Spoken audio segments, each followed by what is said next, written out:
Жеңілдетілген декларация негізінде арнайы салық режимі елдегі барлық салық төлеушінің шамамен 70%-на қолданылады.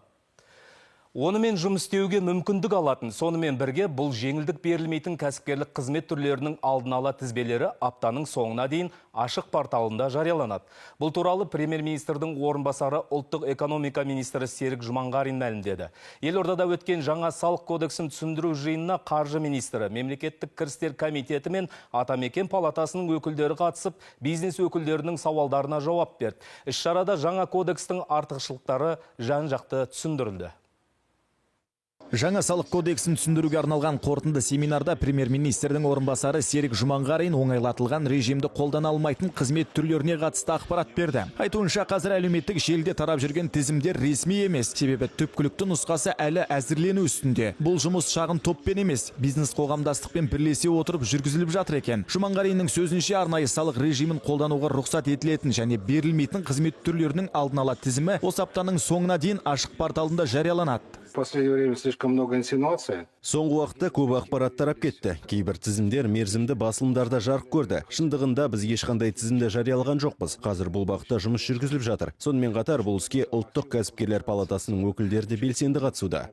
Қаржы вице-министрі Ержан Біржановтың айтуынша, жаңа салық кодексіндегі басты өзгерістердің бірі банктік шоттарды автоматты түрде бұғаттаудан бас тарту. Бұған дейін кәсіпкерлердің салық берешегі 6 айлық есептік көрсеткіштен асса, барлық банк шоттары бұғатталатын. Енді бұл шектеу жеңілдетіліп, 20 айлық есептік көрсеткішке дейін ұлғайтылыпты. Салықты өндіріп алу кезінде бұрынғы көзделген бақылау шаралары азайтылды.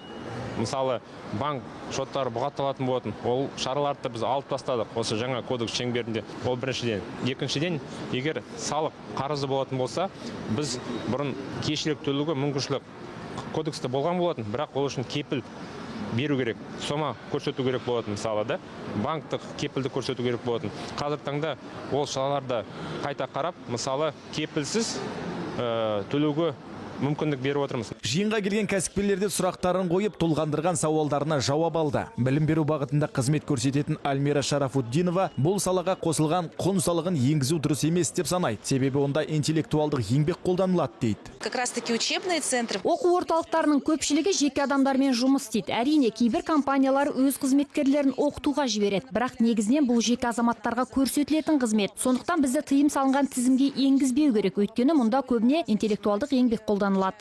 Айта кетейік, жеңілдетілген салық режимі сақталатын екінші топта бизнестің 300-ден астам түрі бар. Атап айтқанда 2000 шаршы метрге дейінгі сауда орындарындағы бөлшек сауда, дәріханалар, қоғамдық тамақтану нысандары, қонақ үйлер, тұрғын үй мен көлікті жалға беру, жеңіл және тамақ өнеркәсібі, жолаушылар тасымалы, балабақшалар, үйірмелер, медициналық және әлеуметтік қызметтер. Алдын ала есеп бойынша барлық салық төлеушілердің шамамен 70%-ы осы жеңілдетілген режимді пайдаланады. Демек, тұрғындарға қызмет көрсететін шағын бизнеске жеңілдік сақталады. Ал ірі бизнес жалпы тәртіпке көшеді. Мәди Бижан, Данияр Омар, Әлихан Өтеген, Алматы телеарнасы, Астана.